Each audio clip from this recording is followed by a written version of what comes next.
দর্শক আপনারা লক্ষ্য করছেন যে এখানে জারকিন নিয়ে কিন্তু এখানে তেল সংগ্রহের জন্য অপেক্ষা করছে কিছু মানুষ, সেটি আমরা কিন্তু লক্ষ্য করছি ঠাকুরগাঁওয়ের রূপসী বাংলা অয়েল পাম্পে। সেটি আপনাদের আমরা দেখানোর চেষ্টা করছি।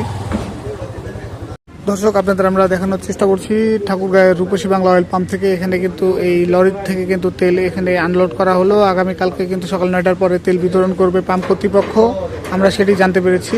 এখানে কিন্তু অকটেন বিতরণ করা হবে আগামীকালকে। এছাড়াও ঠাকুরগাঁওয়ের পুরাতন বাস স্ট্যান্ড এলাকার যে সুপ্রিয় পাম্প রয়েছে সেখানে তেল বিতরণ করার কথা রয়েছে। তেল বিতরণ করার কথা রয়েছে ঠাকুরগাঁওয়ের মির্জা পাম্পে, তেল বিতরণ করার কথা রয়েছে ঠাকুরগাঁওয়ের হানিফ পাম্পে। এই ধরনের তথ্য কিন্তু আমরা পেয়েছি। সকাল 9টার পর থেকে সেই সমস্ত পাম্পগুলিতে কিন্তু তেল বিতরণ করা হবে। ইতিমধ্যে কিন্তু মোটরসাইকেলের লাইন লেগে গিয়েছে, তারা তেল সংগ্রহের জন্য কিন্তু এখানে দীর্ঘ লাইনে এই রাত থেকে কিন্তু তারা দাঁড়িয়ে রয়েছে তেল সংগ্রহের জন্য।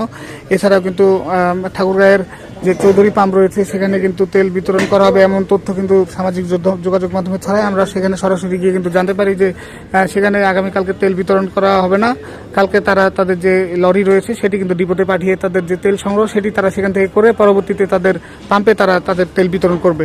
আমরা এখন অবস্থান করছি ঠাকুরগাঁও শহরের চৌধুরী পেট্রোল পাম্প এলাকায়। আপনারা অনেকে জানতে চেয়েছেন যে কালকে চৌধুরী পেট্রোল পাম্পে তেল দেওয়া হবে কিনা। এখানে পাম্প কর্তৃপক্ষের সাথে যারা আছে তাদের সাথে কিন্তু কথা বলে আমরা জানতে পারলাম যে কালকে তারা এই যে তেলের গাড়ি আছে সেটি গাড়িটি পাঠানোর পরে পরবর্তীতে তারা জানিয়ে দেবে যে আসলে এখানে পেট্রোল অকটেন বিতরণ করা হবে কিনা। তবে আগামীকালকে তারা গাড়ি পাঠাবে বলে আমরা জানতে পেরেছি। যে তেল কালকে দিবে এমন সংবাদের ভিত্তিতে কিন্তু অনেক মানুষ তাদের মোটরসাইকেল নিয়ে কিন্তু এখানে সিরিয়াল লাগানো শুরু করেছে।